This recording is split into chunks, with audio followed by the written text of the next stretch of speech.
जी, देश आज़ाद हुआ 1947 में, लेकिन ये जो जातियां हैं जिनको आज हम विमुक्त जातियों के नाम से जानते हैं, 1871 के अपराध जनजाति अधिनियम के तहत इनको अपराधी जनजाति घोषित किया गया था। तो ये 1952 में आज़ाद हुए, 5 साल बाद।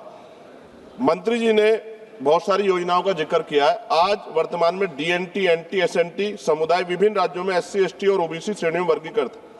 मैं मंत्री जी जानना चाहता हूं, क्या इस मंत्री जी के पास इनकी संख्या की जानकारी है कि इनकी संख्या क्या है, और जो योजनाएं बताई हैं उनके आंकड़े हैं कि कितने लोगों को उसका लाभ मिल रहा है? क्योंकि इनकी हालत अध्यक्ष जी बहुत बुरी, और इनको, क्योंकि ये जैसा मंत्री जी की पलायन करते हैं, तो वास्तविकता में इनको पूछने वाले, इनके साथ कोई अपराध हो जाता है तो सुनवाई नहीं होती। और इनका जो पुरानी पीढ़ी तो चली गई सर, जो नई पीढ़ी आ रही है वो क्या मुख्य धारा में कभी नहीं जुड़ पाएगी? इसलिए माननीय मंत्री से मेरा आग्रह है कि वो आंकड़े भी स्पष्ट करें और इनकी संख्या की जानकारी मंत्री जी के पास है, क्योंकि पंजाब में, हरियाणा में, यूपी में इनकी संख्या बहुत ज्यादा है। मैं एक सलाह दे दूं आप लोगों को। जी जी, बैठो।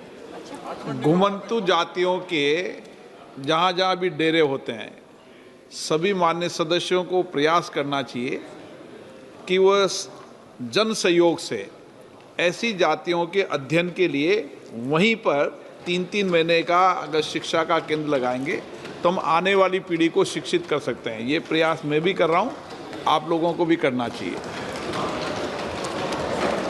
माननीय अध्यक्ष महोदय, माननीय सदस्य के द्वारा जो कुछ राज्यों का उल्लेख करते उनकी संख्या के बारे में जानकारी चाही गई है। इस संबंध में 2015 में इदाते आयोग बनाया गया, 14 में बनाया गया, जिसने 2015 में अपना कार्य प्रारंभ किया और 2017 में अपनी रिपोर्ट प्रस्तुत की। लगभग 15 करोड़ की अनुमानित संख्या आयोग के द्वारा बताई गई। राज्यों में, जिन जिन राज्यों में विमुक्त, घुमंतु, अर्धघुमंतु समुदाय के बंधु पाए जाते हैं, उनके कल्याण के लिए, जैसा कि मैंने बताया कि सरकार के द्वारा सब समाज को लिए साथ में आगे है बढ़ते जाना। हम समाज के जो सबसे अंतिम पंक्ति के अंतिम छोर पर रहने वाले जो बंधु हैं, उन बंधुओं के कल्याण के लिए जो सीड योजना के अंतर्गत सारे राज्यों में काम किए जा रहे हैं,